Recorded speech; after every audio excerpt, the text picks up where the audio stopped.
Sandra Russo, si hay que hablar de Mauricio Macri o no. ¿Cómo va, Sandra? ¿Cómo va, Luisa?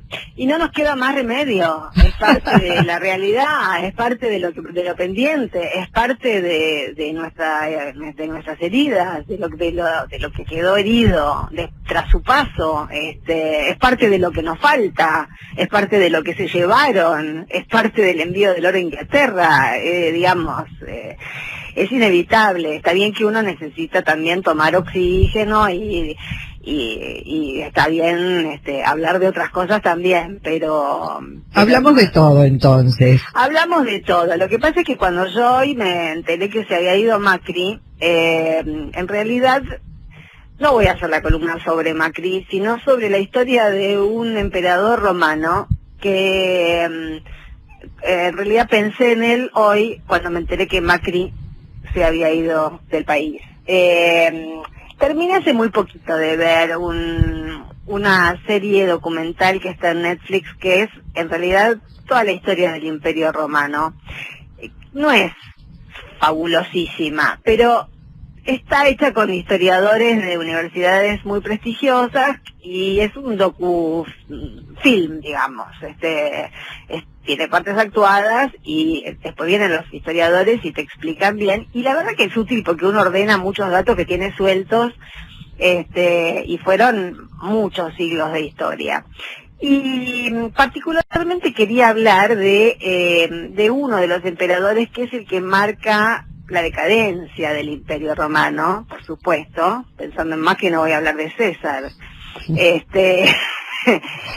Me acordé de Cómodo. Cómodo, domador de las reposteras.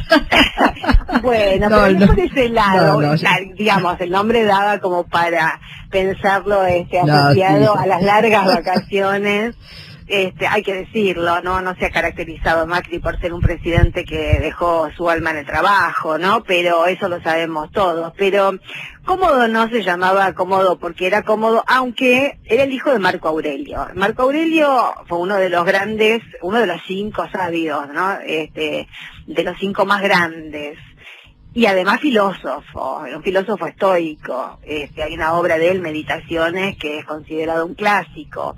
Semejante hombre, Marco Aurelio, cometió el error de, pese a que tenía otros hijos y otras hijas, de designar ya desde su nacimiento como su sucesor a su hijo Cómodo.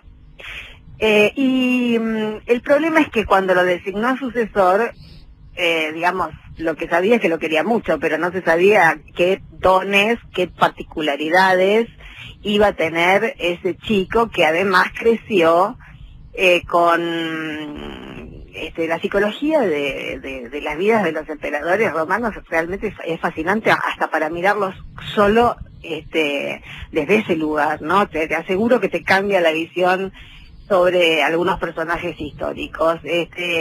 Uno se imagina la vida. En ese momento Roma estaba en su absoluto esplendor como imperio, dominaba desde España a toda la Galia ya, que la había conquistado César, y todo el Mediterráneo, Egipto, era un poder enorme, una potencia enorme. En una ciudad vivían más de 1,5 millones, en Roma vivían más de 1,5 millones de personas. Haber crecido con la conciencia de que todo eso, bajo todo eso, iba a reinar, a gobernar con esos poderes casi plenipotenciarios que tenían esos emperadores, lo debe haber afectado. Lo cierto es que cuando creció, el chico no tenía dones. Era el hijo de alguien muy poderoso, y que supo toda su vida que iba a heredar todo el poder y la fortuna que tenía su padre. Bueno, ahí ya estoy viendo un paralelo. Pero el problema es que Cómodo no tenía ninguna virtud. Es decir, no sabía pelear en las batallas porque porque era muy libertino y porque se lo pasaba de fiesta en fiesta, de bacanal en bacanal. No sabía hacer política porque no había estudiado, no había sido instruido en las ciencias de la época, con lo cual Cómodo gobernó 12 años, pero fueron un desastre. Todo lo que emprendió fracasó, sumió al Imperio Romano en la decadencia en principio, antes de que comenzaran las invasiones desde Alemania, digamos, desde la Galia y desde Germania, porque la corrupción fue tan grande que fue la primera vez que se vendieron directamente al mejor postor los cargos en el Senado, esos niveles de corrupción. Y hay un momento en el que hay un gran incendio, se incendia media Roma, y parece como que es el fin de su reinado, y entonces él tiene una idea, se le ocurre, fue la única idea que tuvo, porque por lo demás él no gobernaba, digamos, las ideas de gobierno no eran de él, sino de sus amigos. Él gobernaba con su banda de amigos. Bueno, entonces... La historia se repite a veces como tragedia y a veces como comedia, Sandra. Sí, finalmente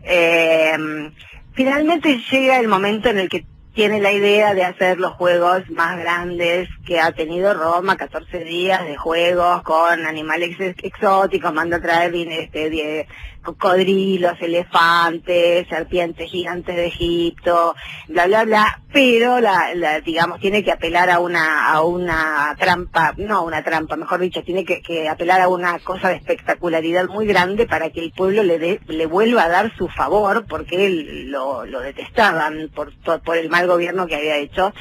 Entonces es el único emperador en la historia de Roma que va a la arena a pelear como gladiador. De ahí está tomada la historia de la película de Gladiador, de la vida de este emperador.